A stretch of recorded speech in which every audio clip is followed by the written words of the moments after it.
Radyo Vekil Xəyal Orucoğlu'nun təqdimatında Yurd FM'de Radyo Vekil.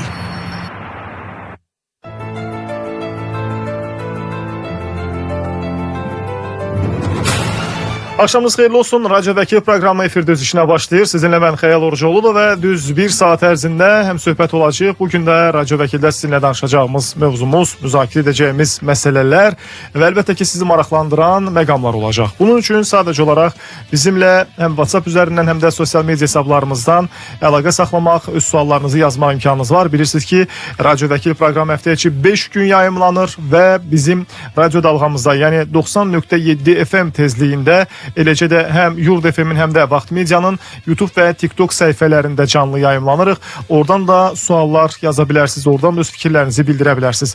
Gəlin əvvəlcə bugünkü qonağımızı sizə təqdim edim. Daha sonra isə keçid alaq bugün müzakirə edəcəyimiz məsələyə və əlbəttə ki, nömrələrimizi filan xatırladacağam, əgər sual yazmaq istəyirsinizsə. Cahangir Qasımzadə bugün bizim qonağımızdır. Xoş gəlmisiniz, salamlayırıq sizi. Çox sağ olun, minnətdaram. Mən də bütün izləyicimizi salamlayıram. Həqiqətən belə bir təşəbbüs göstərməyiniz səmimi deyirəm. Yəni bu verilişi digər verilişdən tamam fərqlənir. Yəni bu şou yoxdur burada. Təmiz, səmimi deyirəm, təmiz bir hər şey qanun çərçivəsində. Bəli. Biz elə qanundan danışırıq yeri gəlmişkən, sizin də suallarınız varsa, qanun nəyi, necə deyir, hansı formada etmək lazımdır? 099 6 907 907 bu bizim WhatsApp nömrəmizdir. Suallarınızı yazılı formada yazırsınız, göndərirsiniz. Biz də burada həmin sualları səsləndirib bugünkü vəkil qonağımızdan cavab almış oluruq. Eləcə də hal-hazırda bizi qeyd etdiyim kimi Yurd FM-in və Vaxt Medianın YouTube və TikTok səhifələrindən də canlı izləmək mümkündür. Oradan da suallarınızı yaza bilərsiniz. Oradan da öz fikirlərinizi bizə ünvanlaya bilərsiniz. Hamısını səsləndirib cavabını birlikdə almış olacağıq. Maraqlı bir mövzu fikirləşdik. Biz Cahangir bəylə düşündük ki, bugün nədən danışaq, hansı məsələni, hansı mövzunu müzakirə edək və dinləyicilərimizdən gələn suallar əsasında, dinləyicilərimizi maraqlandıran məsələlər əsasında da yola çıxaraq istədik ki, bugün dövlət tərəfindən verilən evlərdən danışaq. Konkret olaraq sualı belə qoysaq, məsələn, desək ki, hansı vətəndaşlara, hansı vətəndaşlarımıza, hansı kateqoriyadan olan ölkə vətəndaşlarına dövlət tərəfindən ev verilə bilər? Sualını necə cavablandıra bilərik? Buyurun, zəhmət olmasa. Əvvəla bir daha deyirəm, həqiqətən çox sağ olun belə bir şərait yaradığınız üçün. Yəni, bizi də burada vəkil kimi həqiqətən cənab sədrimiz Başlanğar Bağırov olmaqla bütün həmkarlarıma buradan salamlayıram. Çox sağ olun. Demək, bildirmək istəyirəm ki, ilk əvvəl cənab prezidentin 2449 nömrəli sərəncamına əsasən Azərbaycan Respublikasının ərazi bütövlüyü, konstitusiya quruluşu, müdafiəsi ilə əlaqədar şəhid ailələrinə məzlər təqdim olunur. Orada müəyyən nüanslar var, diqqət olunmalı nüanslar var. Qeyd olunur ki, həmin sərəncamda yerli icra hakimiyyət tərəfindən uçota alınmış şəxslər. Baxın, bəzi məqamlar var orada. İcra hakimiyyətləri siyahı verir. Məsələn, 77 nəfər deyir artıq siyahıda var. Bu siyahı yolun məzli təminatı keçirir. Amma orada qeyd olunur ki, şəxslər özü uçota alınmalıdır və bu ilə bağlı yerli icra hakimiyyət tərəfindən, orqan tərəfindən sərəncam verilməlidir. Və sərəncamda neçə nəfər həmin sərəncamı əhatə edir? 3 nəfərmi, 5 nəfərmi, 6 nəfər? Həmin orada sərəncamda adları qeyd olmalıdır.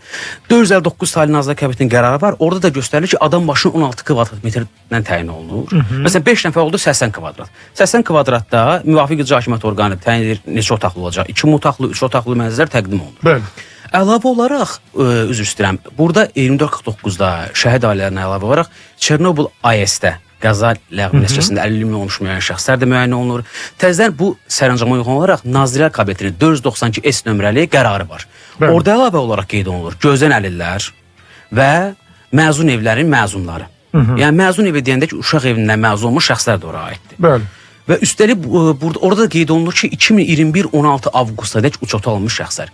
2449-da birincisi qeyd edeyim. 2449-da qeyd olunur ki, orada 2023-cü il yanvarın 1-nə dək uçota alınmış şəxslər. Məsələn, 2023 yanvarın 2-si artıq uçota alınmışsa, bu artıq növbəti sərəncamı gözləməlidir. Amma digər 2020-23-cü ildə əhatə olunan savaş oldu 44. Bəli. O həmin savaşda şəhid olmuş şəxslərin ailə üzvləri 2024-2025 uçota alınsa belə növbəli qaydasında artıq o uçota gözlənmir. Onlar mənzil təminatı həyata keçirilir.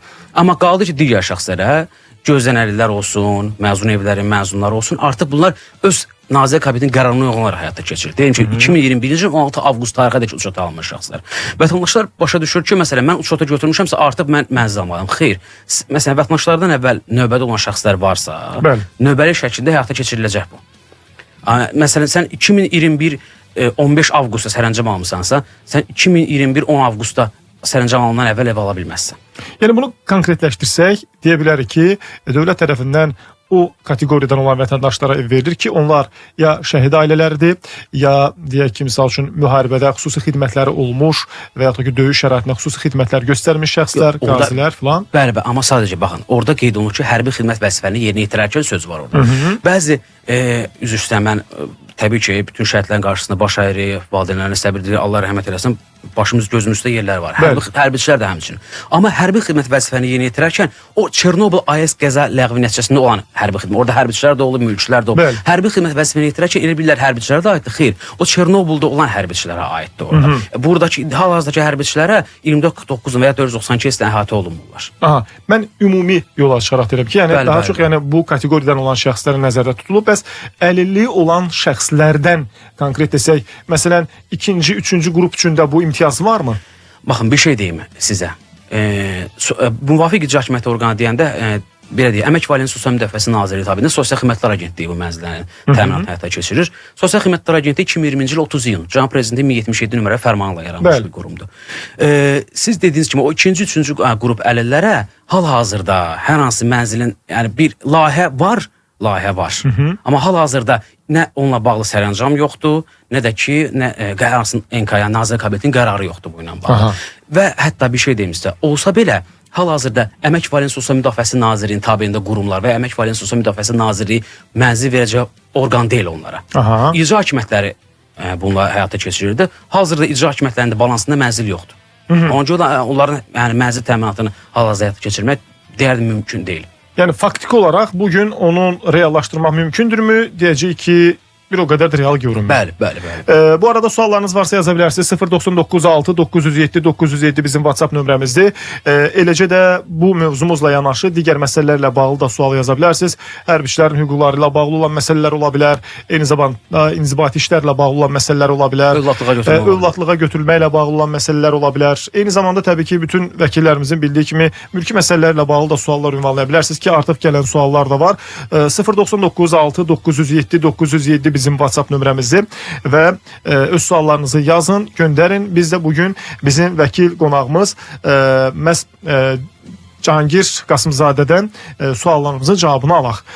Bizə ünvanlanan suallar da var hal-hazırda dinləyicilərimizdən və izləyicilərimizdən gələn suallardır onlar.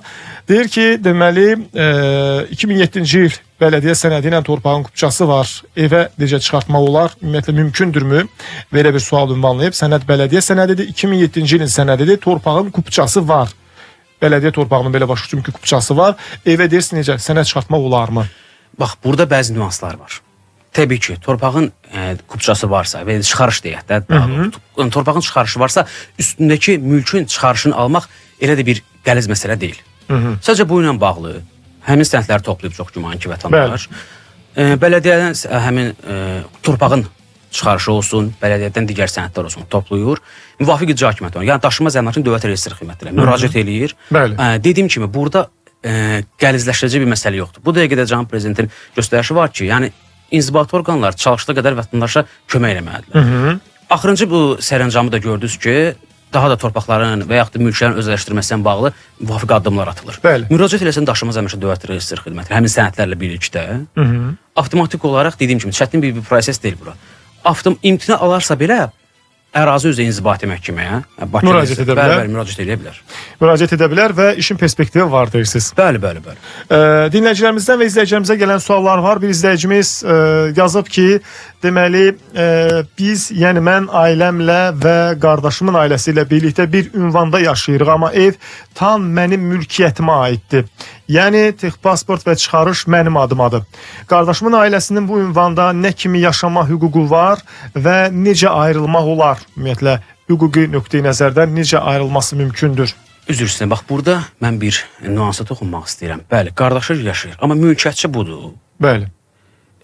Qardaşına çox güman ki, yaşama hüququ öz istəyi ilə verib, qardaşının ailəsi. Əgər sabah narazıdırsa, təbii ki, bu tələb eləyə bilər ki, qardaşından, xahiş edirəm, mənim yaşadığım mənzili tərk elə. Tərk eləmədiyi müddətdə mülkiyyətçi budur. Yəni, hər hansı hüququ var burada. Hər hansı ümumiyyətlə hüququ olan şəxsdir mülkiyyəti. Tərk eləmədiyi halda ilk əvvəl inzibati orqanlara müraciət edə bilər ki, köməyə göstərin, buradan çıxarmaqla bağlı. Əgər hər hansı bir cavab olmasa, bəli, yerli məhkəmə müraciət eləyib, mənzildən çıxarmaqla bağlı iddia qaldıra bilər. Amma mən dediyim kimi, yəni burada özü könüllü surətdə qardaşı burada artıq yaşayırsa, yaşama hüququ veribsə qardaşına, yəni tələb eləsə qardaşı, yəni bu biraz bilsin necədir, absurd məsələdir. Yəni qardaşı çıxmır. Biraz narazılıq olacaq, bu aydın məsələdir. Bəli, təbii. Bir digər tərəfi soruşum. Yaxşı, bu qardaşın burada başqa yerdə yaşamaq yeri yoxdursa, evi yoxdursa, yaşaması elə faktiki olaraq buradadırsa, bu nüansı filan məhkəmə nəzər alacaqmı? Deyək ki, hətta mülkiyyətçi olsa belə. Mülkiyyət, bax, bir şey deyim. Orada bəzi məqamlar var. Ev, ata evim olub. Yoxsa bunun özünün aldığı sırf özünün mülkiyyətində ev olubmu? Təbii ki, əgər ata evi olubsa, orada bir də vərəsəlik söhbəti var da. Məsələn, birinci dərəcə vərəsə olsun, ikinci dərəcə vərəsə olsun. Əgər qardaşın hüququ çatırsa, o qardaşın hüququ çatırsa, təbii ki, iddia elə. Amma yox, bu özü alıbsa evi, qardaşa yaşama hüququ veribsə, yəni burada bir problem yoxdur. İstədiyi vaxt bəli. Çıxarta bilər deyirsiniz. 099 907 907 bizim WhatsApp nömrəmizdir. İndi qısaca bir reklam arası olacaq. Radioda reklamda, amma sosial media hesabında, xüsusilə Vaxt Medianın hal-hazırda TikTok səhifəsində oradan sualları cavablandıracağıq. Varsa sualınız yazın, göndərin. Biz də burada cavablandırmağa çalışacağıq. Və qeyd edim ki, Cahangir Qasımzadə bugün bizim vəkil qonağımızdır. Sizin və bizim suallarımızı cavablandırır. Siz yazın, biz də burada birlikdə cavabı öyrənmiş olaq. Yurd FM'de Radyo Vekil. Qayıtıq gəldik. Sualları cavablandırmaq üçün buradayıq. Cahangir Qasımzadə bugün bizim vəkil qonağımızdır. Radyo Vəkildə sizinlə mən Xəyal Orucoğludur və dinləyicilərimizdən və izləyicilərimizdən gələn suallar var. Hamısına vaxt ayırıb birlikdə cavab almağa çalışacağıq. Bizə yenicə qoşulanlar, qeyd edim ki, biz bugün hansı vətəndaşlarımıza dövlət tərəfindən evlə təmin edilmə imkanı var, onların bu hüquqları var və təmin olunur. Bu istiqamətdə danışırıq və bizim vəkil qonağımız Cahangir bəy həmin suallara maraqlı və ətraflı şəkildə cavab verdi artıq və sizi də maraqlandıran məsələlər varsa, bu istənilən mövzunu əhatə eləyə bilər. Bu mövzu dediyimiz, misal üçün, hərbiçilərin hansısa hüquqları ilə bağlı ola bilər və yaxud da ki, övladlığa verilməklə bağlı ola bilər, mülki məsələlərlə bağlı ola bilər və s. bu qəbildən olan, ailə münasibətlərlə bağlı olan suallar ola bilər. Yazırsınız, göndərirsiniz, vəkilimizdən birlikdə cavab almış oluruq. Dinləyicilərimizdən və izləyicilərimizdən gələn suallar var. Bir dinləyicimiz bizə istisna hal olaraq səsli mesaj göndərib, adətən səsli mesajları dinləmək və cavablandırma imkanımız olmur, amma reklam arasında çalışırıq ki, o izləyicimizin də sualını cavablandıraq. Deməli, Məhəmmədi qəsəbəsində belə başa düşün ki, ev alıb və evdə deməli qaz və işıq sayğacı filan qoyulub eləyib. İndi deyir, amma suyu qoya bilmirik. İstəyirik ki, su xətti də çəkək. Digər ki, bu deyir, biraz müşkülə çevrilib. İndi deyir, belə olan halda biz də deyir, su xəttini çəkmək müşküldür deyə işi alındıra bilmirik. Belə olan halda deyir, məsuliyyət kimin üstündədir? Biz mi deyir, indi o xətti çəkməli, yoxsa evi aldığımız o makler dediyimiz tərəf mi? Buyurun. Bax, bir şey deyim də sizə, üzr istəyirəm. Həmin vətəndaş bildirməsim əvvəla bizə salam göndərdi, çox sağ olsun. Baxın, biz belə deyək, maklerdən evi alır vətəndaş.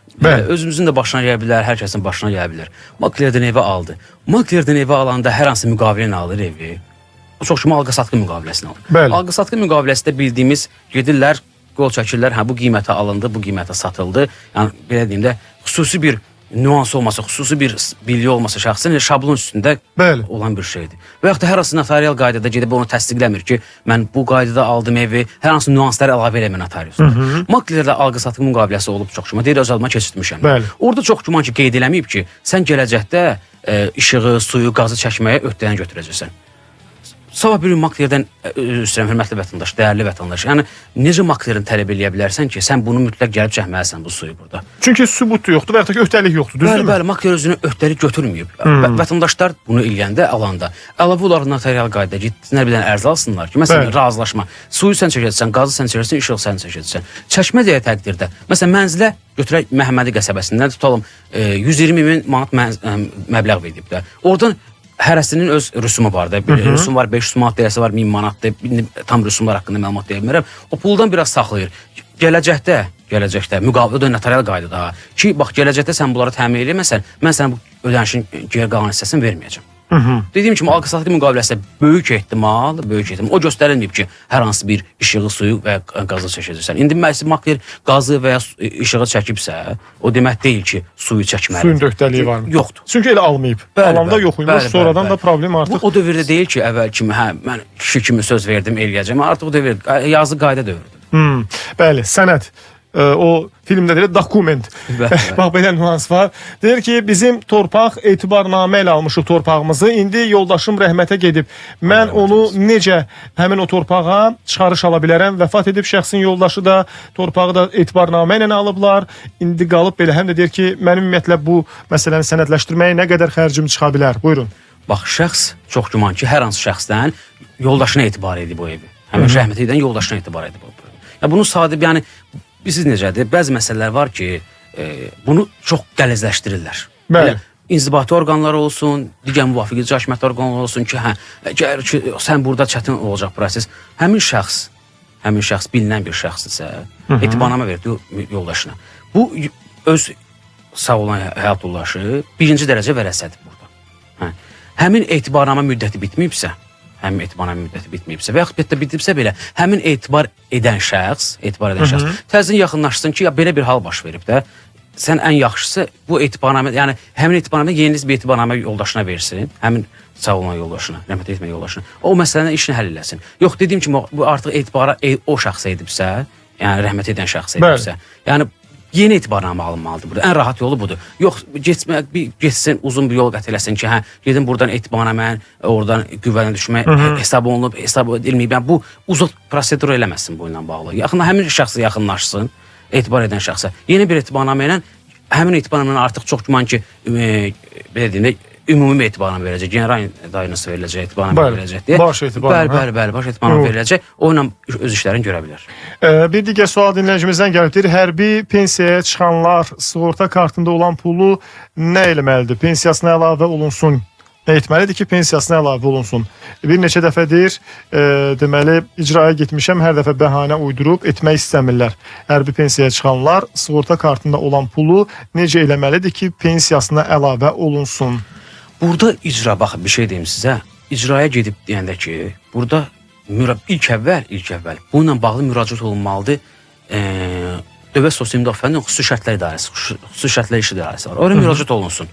Onlardan veriləcək cavabı uyğun olaraq hərəkət eləməlidir. Bu şəxs yaxınlaşsın xüsusi şərtlər iş idarəsinə. Yaxınlaşsa orada bildirsin ki, bax belə bir işlə yaranmışam. Rəsmi olaraq da yaxınlığında dost agentinə müraciət eləsə, onlar da avtomatik həmin müraciəti yönləndirəcəklər həmin inzibati. Siz dediniz bölməyə, hə? Bəli. Dost agentliyi elə bir ki, bir şey demişsəm, xüsusi az təminatlı ailələr olsun, xüsusi güzəştli ailələr olsun, onların asan xidmət kimidir. Yaxınlaşsın ora, öz ərzlərinə müraciət eləsən ki, bax bu belə bir hal yaşanılır. Onlar avtomatik olaraq onlara göndərəcəklər. Əmin olun ki, yəni belə kateqoriya şəxslərə də yetər qədər köməkli göstərilir. Həmin Dövlət Sosial Müdafiə Fondunun xüsusi şərtlər iş idarəsi həmin ərizəyə baxıb cavab verəcək. İmtina, əgər yenə bir başa deyirəm, imtina olacağı təqdirdə ki, yox, sən bunu məsələn vətəndaş bu halda əlavə eləməsin, yox, əlavə eləmək mümkün olmadı. Onda inzibati qaydada mübahisələndirər. Bir digər maraqlı sual da var dinləyicilərimizdən və izləyicilərimizdən gələn fərqli suallar var. Deyir ki, elektron çıxarış var, kənd təsərrüfatı təyinatlı 99 illiyə icarədədir. Torpaq bu formadadır. Kommunalı çəkə bilmirik, neyniyək? Bir şey deyim sizə, müraciət olub rəsmi olaraq. 99 illik müqavilə ilə olan kənd təsərrüfatı təyinatlı torpaqdan gedir söhbət. Elektron çıxarış deyir var. Amma deyir digər ki, kommunal çəkə bilmirik, bunun üçün nə edə bilərik? O ilə bağlı ərazi üzrə asan xidmətə yaxınlaşsınlar. Müraciət eləsinlər ki, biz burada kommunal çəkmək istəyirik. Yəni, orada əgər xüsusi bir maneələr yoxdursa o ilə bağlı, yəni bir problem olacaq bir şeydir, yaxınlaşsan asan xidmətə müraciət eləsinlər. Avtomatik olaraq orada bildirəcəklər ki, hansı formada bu işi əngəlsiz həll etmək lazımdır. Asan xidmətə müraciət etsinlər, məncə bu həllini tapacaq. Digər bir suallar da var, maraqlı bir məsələdir. Deməli, bir dinləyicimiz soruşur ki, bilmək olar 2027-ci il yanvar ayından hüquq mühafizə orqanlarında pensiyaya çıxmaq üçün 20 yox, 25 il xidmət etməlisən. Yəni 2027-ci ildə əgər adam pensiyaya çıxacaqsa, bunun üçün kateqoriya necə müəyyənləşib? Yəni 20 ilmi xidmət etməlidir, bu olan halda yoxsa 25 ilmi? Sual bir daha oxuyuram, deyir ki, hüquq mühafizə orqanlarına pensiyaya çıxmaq üçün 20 yox, 25 il xidmət etməlisən əgər adam 2027-də çıxacaqsa. Bəli. Bu yeni qərardır yoxsa Bəli, necə? layihədir. Çox güman ki, təsdiqlənəcək artıq. Bəli, 25 il xidmət eləməsən ki, sən artıq pensiyaya çıxa biləsən. Ha, yəni o müvafiq pensiyanı hansı ki Bəli. tam Hətta bildiyimdən üzr istəyirəm, bu il o tətbiq olunacaq. artıq 2026-cı ildən artıq Bəli, tətbiqi bəli. gözlənilir, Bəli, deyirsiniz. gözlənilir. Aydındır. Digər suallar da var dinləyicilərimizdən və izləyicilərimizdən. Deyir ki, bir izləyicimiz yazıb ki, Balakəndə deməli polis əməkdaşı, bir vətəndaşı yazıb ki, atamı qanunsuz siqaretə görə cərimə yazıblar. Şikayət etmişik, baxan yoxdur, soruşuruq. Heç kəsə demir, yazıb gediblər. Yəni polis əməkdaşları yaxınlaşıb şəxsə siqaretə görə cərimə yazıblar. Bu çox son günlər aktual olan məsələlərdən biridir. Ümumiyyətlə siqaretə görə açıq havada çəkilməyə görə cərimə nəzərdə tutulubmu? Yəni Baxın, bir şey deyim də sizə. Xanımın sualı, siqaret satdığına Bəli, görəmi? yox, siqaret çəkdiyinə görə. Çəkdiyinə görə açıq havada inzibat. Bəli, bir şey deyim. Əgər bir mənalı şəkil göstərilir ki, məsələn bu idarənin içində müəyyən olan yerdə çəkməyibsə və hər hansı bir qapalı yerdə müəyyən olan yerdə çəkməyibsə, o ilə bağlı gəlib 30 manat cərimə eləyə bilərlər. İnzibat xatırlamacasın. Yox. Əgər bu ictimai yerdədirsə və hətta bunu həmin siqaretin kötüyü yerə atıbsa, bəli, bu ilə bağlı ilk əvvəl deyim ki, 300 manat cərimə ola bilər inzibati xəta ilə. Amma sadəcə vətəndaşlara burada məsləhət. Düzdür, belə deyək də, həmin maddə uyğun olaraq maddə sanksiyasında yoxdur ki, sən xəbərdarlıq olunmalısan.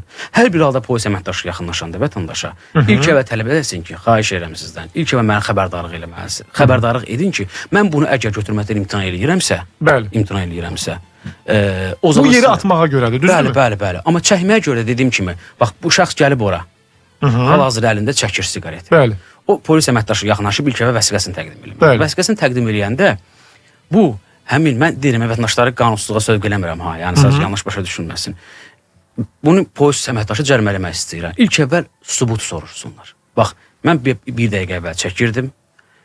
Siz gəldiniz, siqaret söndürdüm. Mənə çəkdiyimə dair əgər həmin ərazidə kamera varsa, kamera görüntülərini göstərin. Yox, əgər siz qıraqdan görüb mənə yaxınlaşmısınızsa və yaxud da atıb yerə qıraqdan görüb yaxınlaşmısınız da mənə.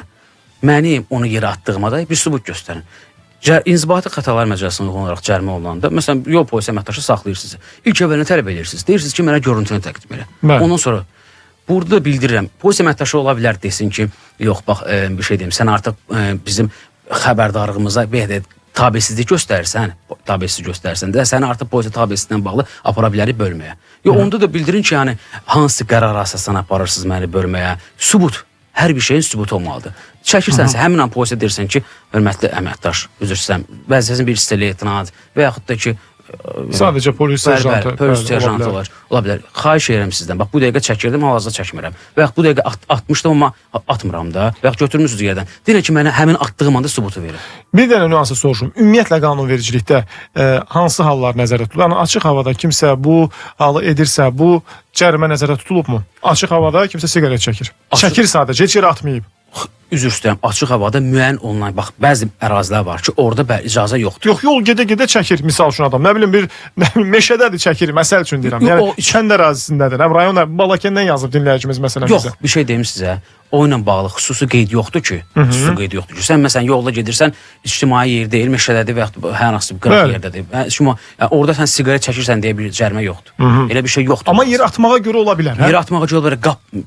Xüsusi müəyyən olmayan, məsələn yazıb ki, burada siqaret çəkmək olmaz. Sən burada siqaret çəkirsənsə, avtomatik olaraq heç polis əməkdaşının mübahisə etməyə dəymir. Aydındır. Digər bir nüans... Üzr istəyirəm, tövsiyə edirəm ki, baxın, protokolu alsınlar, protokolu uyğun olaraq yaxınlaşsınlar Balakən rayon polis idarəsinə, qərarı alsınlar. Qərardan məhkəməyə şikayət etsin yerli rayon məhkəməsinə. Bu halda çıxış yolu budur. Bəli. Razı deyirlərsə. Sübut yoxdursa, avtomatik olaraq məncə məhkəmə ləğv edəcəm. Deyir, hansı məhkəmə qərardadlarından şikayət verilə bilməz? Zəhmət olmasa vəkilimiz açıqlayar, əgər mümkündürsə. Baxın, inzibati qaydada olan məhkəmə qərardadları var, mülki qaydada olan məhkəmə qərardadları var. Götürək, belə deyim də sizə, vəkil ödənişi var, dövlət hesabına vəkil ödənişi var. Və yaxud da ki, hər hansı bir ödəniş qərarları, onunla bağlı hər hansı qərardan şikayət verilə bilməz. İnzibatidə hasılıq icrasının baxış icrasına təmin olmaqla bağlı qərarlardan şikayət verilə bilməz. Yəni, orada nüanslar var. Yəni, vətəndaşa sırf hansı nüans lazımdırsa bildirsin ki, bax, hansı qərarlardan şikayət verilə bilməz. Dediyim kimi, orada çox nüans Çox var. nüanslar var, Bəli, hə? dedim ki, hazırdan bağışlat almaq qərarından şikayət verilə bilməz. Və yaxud da ki, apellyasiya instansiya məhkəməsində qərardatlar var ki, Bəli. ona şikayət bir çox nüanslar var orada. Aydındır. Ona görə konkret əgər sualınız və sizi maraqlandıran məsələ varsa, yazın, formada onu asıl olduğunu soruşaq. Bəli. bildirsin. Deməli deyir, nikahdan sonra evə alınıb boşansaq necə olur? Yaxşı olmaz. Nikahdan sonra. İndi artıq veriş apara az getər məlumatınız var. Nikahdan sonra ev alınıb. Bəli, buyurun. Bir məna şey, kim ev alıb, evi kim alıbsa, birincisi xanım sübut eləməlidir ki, birbaşa nikahdan sonra alınıbsa və yaxud nikah dövlətdə alınıb ona bağışlanma verilibsə, Bəli. o mənzildə hər hansı bir, yəni iddia eləyə bilməz o mənzilə və ya qadın olsun, kişi olsun, nikahdan sonra alınıb. Bax, birbaşa qeyd olunur ki, nikah dövründə əldə olunan əmlak bölünməlidir. Nikah dövründə. Bəli. O evdə ola bilər, maşında ola bilər, bircə əldə etdikləri, nikah dövründə əldə etdikləri evin içində əşyalar da ola Bu da bilər. nikahdan sonra alınıb. Da, yəni Nikah, yəni burada yəni heç bir iddia eləyə bilməz. nikahdan sonra alınıb, əvvəl yox. Yox, nikah dövründə, yəni nikah sonuçlanıb yoxsa nikahdan sonra alınır. Yəni nikahdan sonra alınıb. Nikahdan Yəni nikah sonra- olub, nikah- sonra ev alıb. Yəni birgə nikah dövründə. Bəli, belə birgə deyək. nikah dövründə alınıbsa, birgə nikah dövründə alınıb. Sual mən yanlış anladım, üzrlü say. Nikahdan sonra ev nikahın pozulmasından sonra başa düşdüm. Nikahdan sonra Nikahdan alınıbsa artıq bölünmə olacaq. Bəli, avtomatik olar. Amma sadəcə o dediyim kimi, baxın, əgər məsələn olur qaynananın adına, oğlan öz anasının adına alır, bağışlanma edir özünə. Belə olan halda artıq predmet olmur. Bəli, bağışlanma bölünmür, başa düşürsünüz. Və yaxud da mənim zətlə bir iş var, indi adını çəkmək istəmirəm. Nikah dövründə alınmış əmlakdır. Nikah dövründə alınmış əmlakdır. Amma bu əmlakları həqiqətən nikah dövründə alındığına dair ciddi bir sübut yoxdur. Aha. Yəni bax, burada artıq ciddi bir sübut yoxdur. Yəni burada beləcə məhkəmə edəcək bir şey Ciddi bir sübut deyəndə ki, yəni faktiki evin nə vaxt alındığı tarix var, bir də nikah tarixi var. Bu sübut sayılmır mı məsələn? yox. Bax, bir şey deyim. Orada konkret sübut eləməlisən ki, məsələn, bu nikah dövrü, məsələn, paltar yuyandır. Bəli. Bu nikah dövründə alınıb. Amma məhkəmədə müəyyən olur ki, əslində bu nikah dövründə məsələn, oğlan və qızın adına deyil, başqa adamın adına alınıb. Bəli. Belə nüanslar var. Bəli. Deyir ki, hərbi təqaüdə çıxanda oxuduğum məktəbin illəri üstünə gəlirmi? 13 il mülki staj, 15 il hərbi stajım var.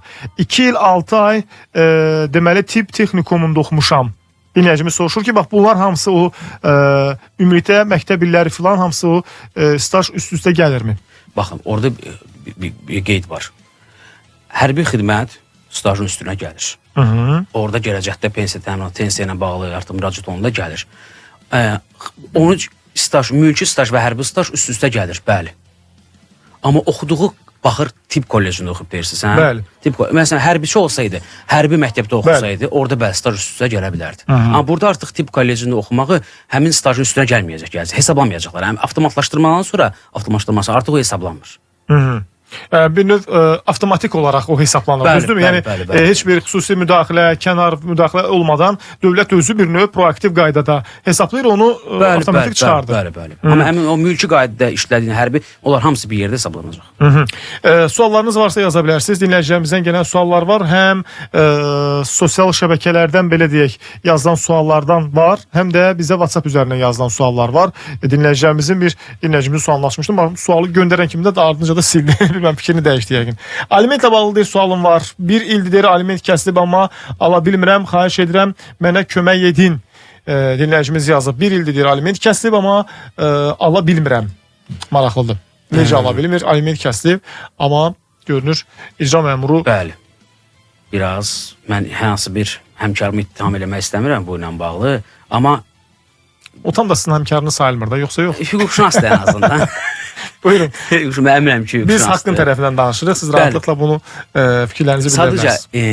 Sadəcə, icra məmurunun burada məsuliyyətsizliyidir. Vətəndaş öz məsuliyyətsizliyi də var açıq. Bax, sizə bir şey deyim. Bir ildir, çox güman xanımdır.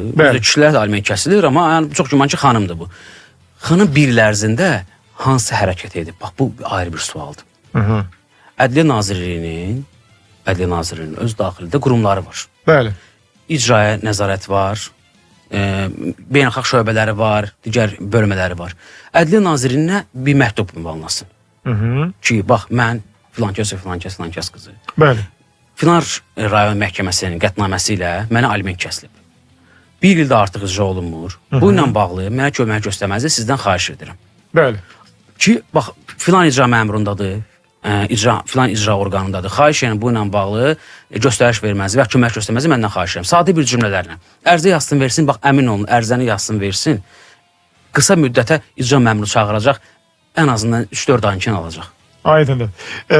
Digər bir sual var. Dinləyicimizdən gələn suallar da var. Eləcə də bizə hal-hazırda bir izləyicimiz Yurd FM-in YouTube səhifəsindən yazıb. Ötən dəfə də yazmışdı. İkram bəy sadəcə olaraq deməli deyir Bərdə rayonu Ləmbərən kənd sakinidir. Qarabağ qazisiyəm və Əmək və Əhalinin Sosial Müdafiəsi Nazirliyi ilə bağlı bir fikir səsləndirib ki, müəyyən bir deyir onun yazdığı sual bundan ibarət ki, haqqım müəyyən bir formada tapdalanıb, əlimdə sübutlar da var, bacarmıram, necə edə bilərəm? Hər halda hansısa bir formada haqlarının tapdalandığını düşünürsə şəxs vətəndaş, hansısa bir qurum tərəfindən. İndi bu iddia belədir də, indi biz bilmirik tam olaraq detal nədən ibarətdir. Belə olan halda nə edə bilər? Baxın, bəli, siz demiş, bax bilmirik ki, detay nədən ibarətdir.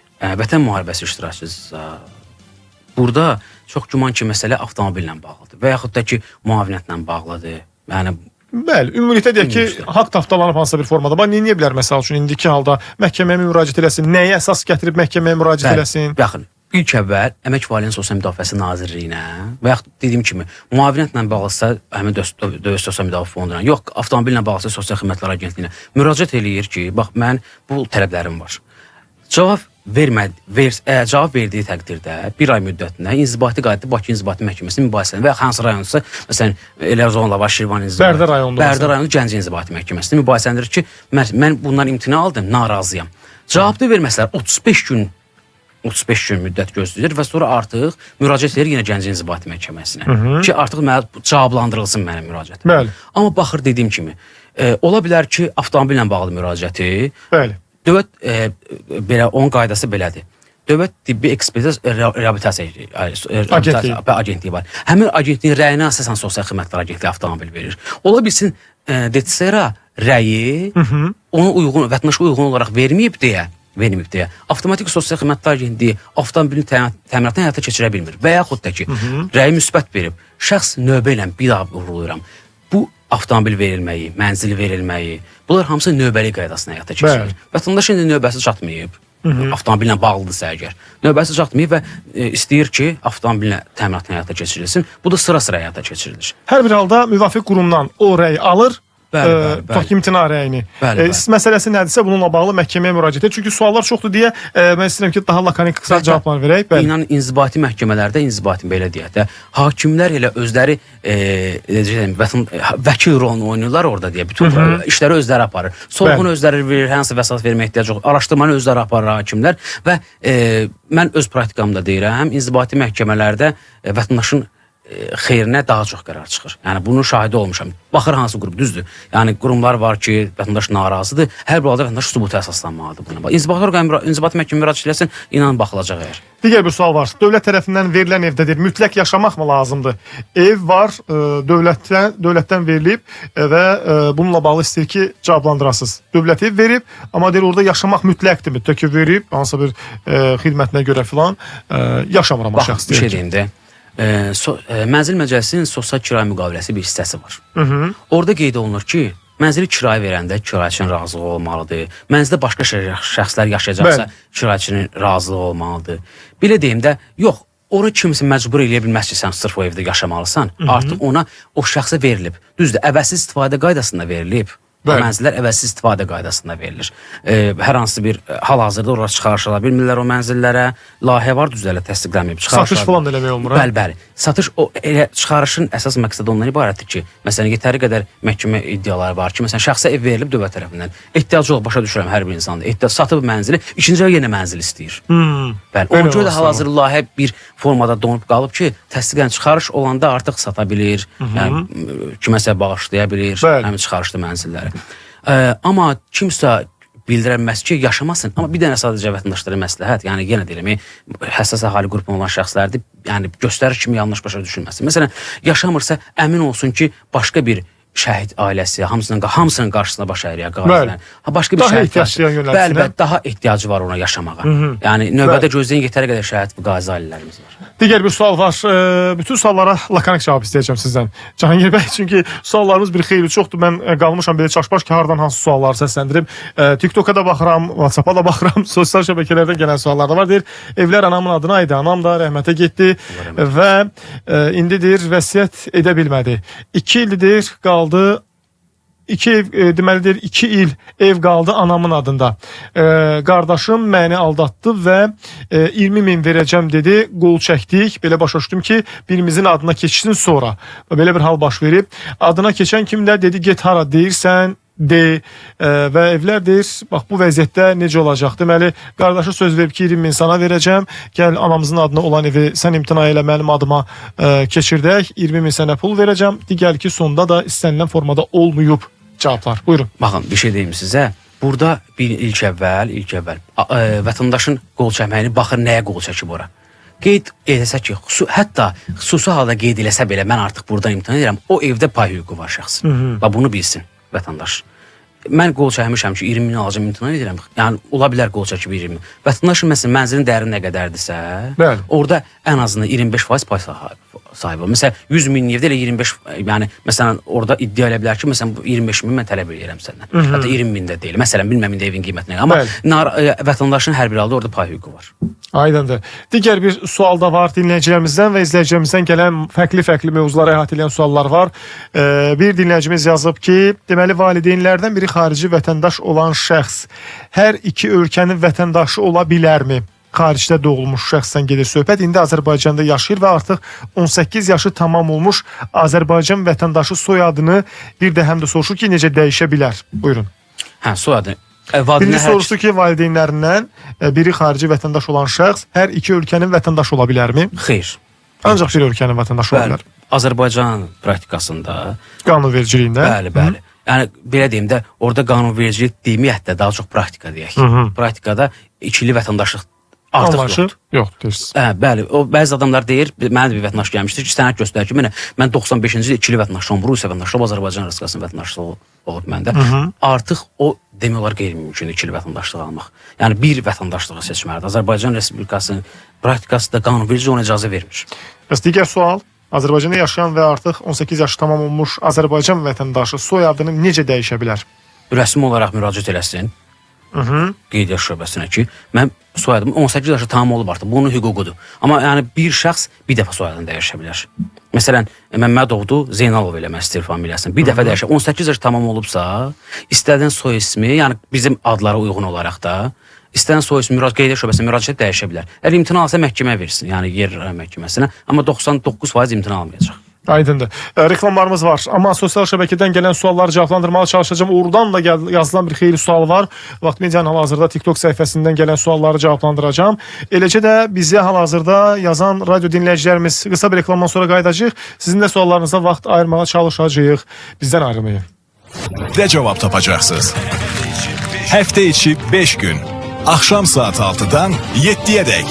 Radyo Vəkil. Xəyal Orucoğlu'nun təqdimatında.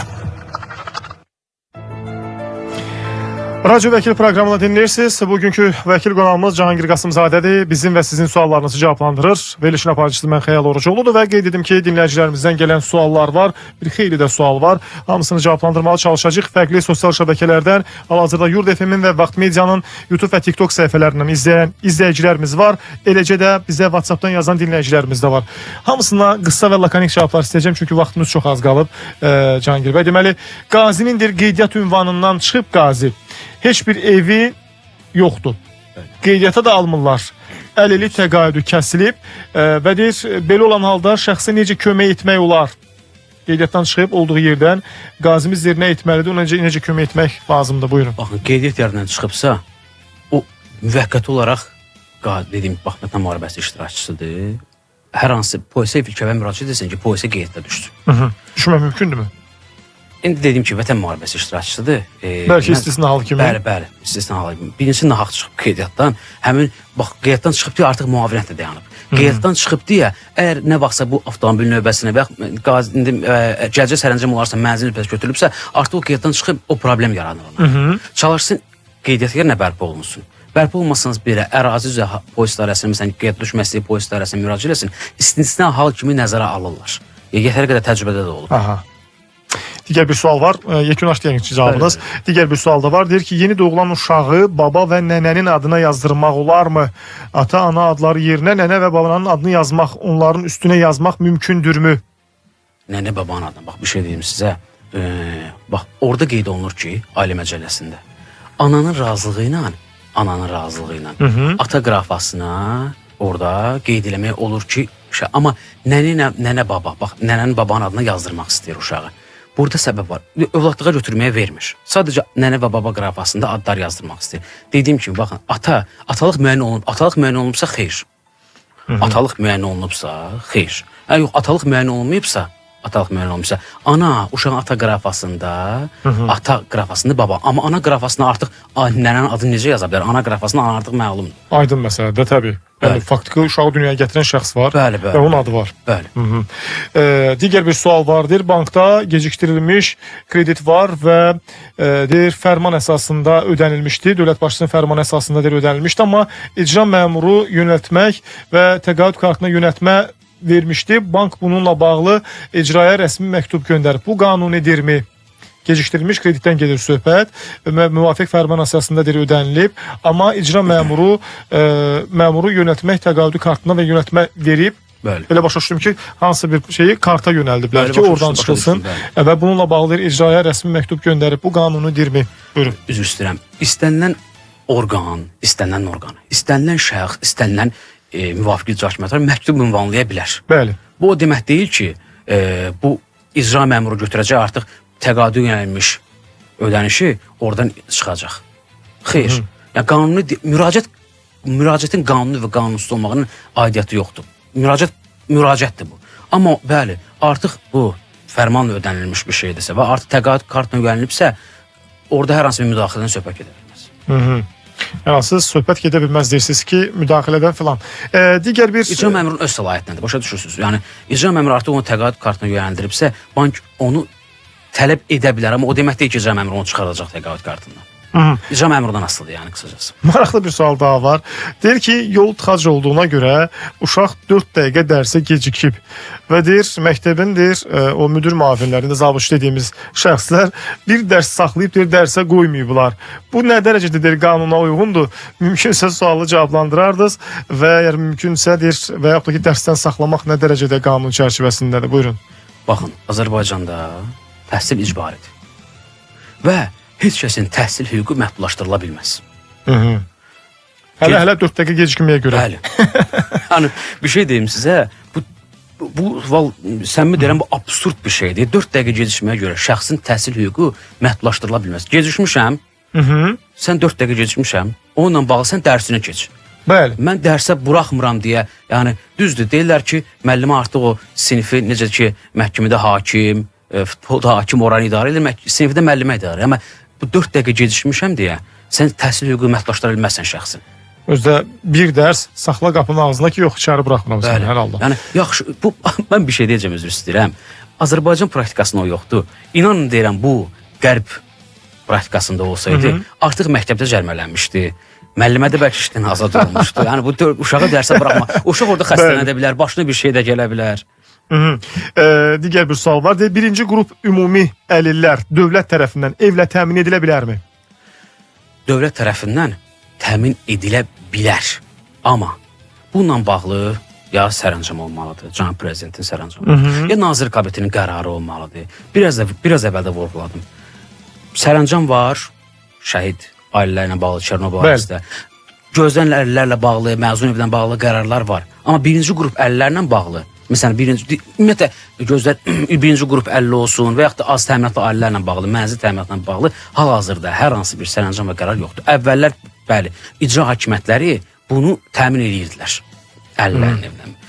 Gözlən əllər cəmiyyət eləyirdi. İndi Sosial Xidmətlər Agentliyi eləyir. Əlilləri də icra hakimiyyətləri eləyirdi. Amma hal-hazırda icra hakimiyyətlərinin balansında mənzil yoxdur. Balansının mənzil olmadığı təqdirdə necə təmin edə bilər? Yeni bəlkə, təbii ki, mən deyə bilmərəm. Amma belə ümumilikdə, yəni təmin edilmə qanunvericilikdə yəni mümkündür, düzdür? Yəni bu istisnalar var. Birinci qrup əlildirsə, bir də mən vətəndaşdan xahiş edirəm, əgər növbəyə durmayıbsa, gedib növbəyə dursun. Sabah bir gün yeni bir qərar çıxanda ona da şamil olunmuş olsun. Bəli, gedib sabah təzə növbəyə durmaq üçün vaxt istəməzsiniz. Aydındır. Bir digər sualımız var, deyir ki, nikah olmasa, amma uşağım olsa, atalıq məzuniyyətinə çıxa bilərəmmi? Yəni, yoldaşımla nikah olmadan uşağım olarsa, atalıq məzuniyyətinə çıxa bilərəmmi?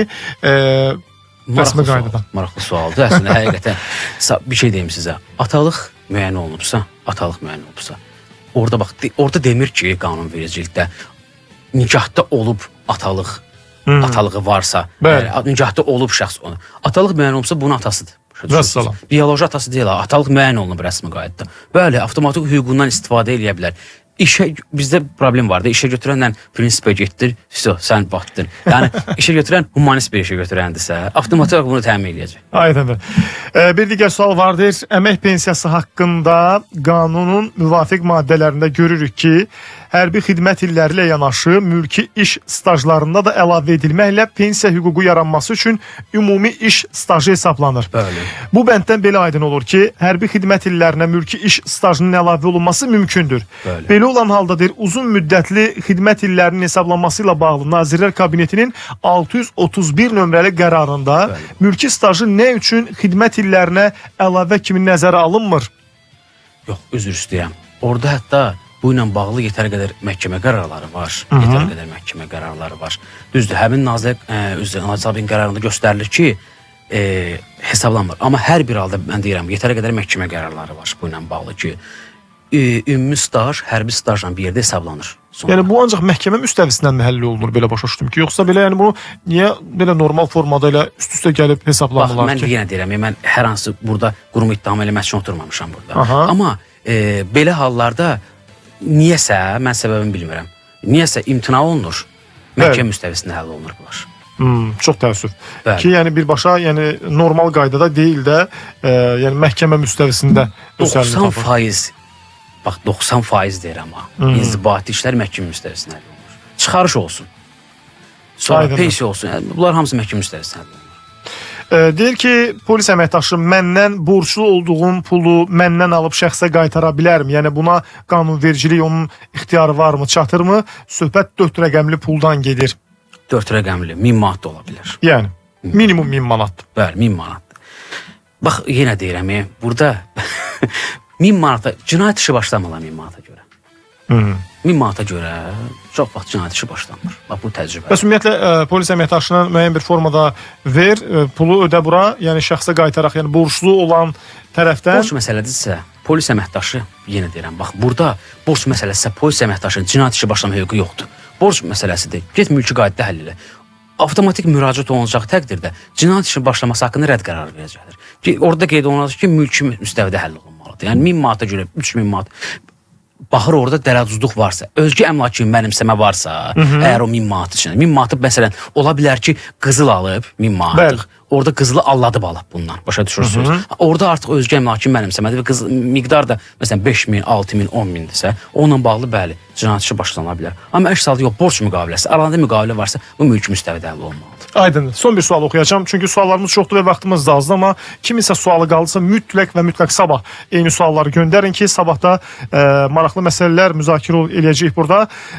Son bir sual belədir ki, deyir ki, mən özümün evini müəyyən səbəbə görə atamın adına rəsmiləşdirmişəm.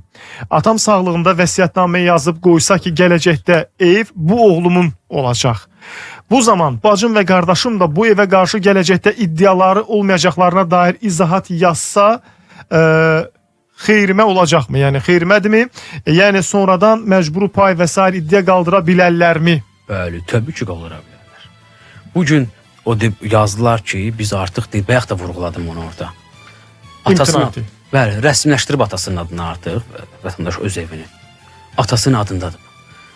Sabah bir gün qardaşına, bacısına razılıq alsa belə, qardaşı bacısı gələcəkdə iddia edə bilər ki, mən bizim burada payımız var. Bəli, payımız. Bəs yaxşı, ata təzələn bunu öz oğluna bağışlasa necə? Bəli, məndən əvvəl davran. Mən o deyəcəkdim ki, təzələn ata rəsmi olaraq həmin evi bağışlasın oğluna. Aha, bağışlanma yolu ilə etsin ki, sabah qardaş və bacı oradan pay iddia eləməsin. Rəsmiləşdirsin öz adına. Avtomatik bağışlanma olanda, bilirsiniz də, bağışlanma olanda rəsmi olaraq notariusa müraciət edirsiniz. Notarius həmin sənədləri toplayır, göndərir. 14 gün ərzində sizə rüsum ödəyirsiniz. 8 manat rüsum ödəyirsiniz, çıxarışı sizin adınıza gəlir. Aydındır. Təşəkkür edirik cavablarınız üçün. Çox sağ olun. Gəldiniz, suallarımızı cavablandırdınız. Bir xeyli suallar var. O xeyli sualları növbəti günə saxlayaq. Mütləq yazın, göndərin. Biz də həmin o sualları burada birlikdə cavabını almış olaq. Bugün isə hələlik bu qədər. Çox sağ olun, minnətdarıq sizə Çox Cahangir bəy. minnətdaram. Həqiqətən yəni bizim Mərkəz Vəkil Bürosunun vəkillərini bura dəvət eləməyiniz, həqiqətən Bəli. qardaşlar bunlar dəvət eləməyiniz. Bəli. Bütün tanıdığım hörmətli vəkillər, Əfifə xanım olsun, Miri olsun, yəni Miri Hüseyn, onları dəvət etmək, təcrübədəki vəkilləri bu təcrübələri cəmaatla paylaşmağınız həqiqətən müsbət bir haldır. Ümid edirəm ki, bu sizin işiniz daha da uğurlu olar. Bu arada Vəfadar bəy də salamlayırıq. Çox sağ Hə, olsun. çox Minnətdarıq ona da. salamlayırıq. O da bizim dəyərli vəkillərimizdəndir və kifayət qədər spesifik sahənin peşəkar olan vəkillərdəndir. Onu da yeri gəlmişkən çalışacağam ki, bu həftə ərzində dəvət edək. Çünki bu pensiya və sair bu kimi məsələlərlə bağlı bir xeyli suallar var. Onlara da cavab almağa çalışacağıq. Qardaşımla bir yerdə Cavanşirlə bir də çağırsaz daha maraqlı olar. Məncə daha polemikada olar. Debat formasında. Bəli, bəli, bəli. Yəqin ki, nəzərə alarıq irəliyən günlərdə. Təşəkkür edir hər birinizə bizi dinlədiyiniz və izlədiyiniz üçün. Bugün isə bu qədər. Radio Vəkildə sizinlə mən Xəyal Orucoğlu idi. Sabah yeni vaxtda eşitdirmək və görüşmək ümidi ilə hələlik. Yurd FM'de Radyo Vekil.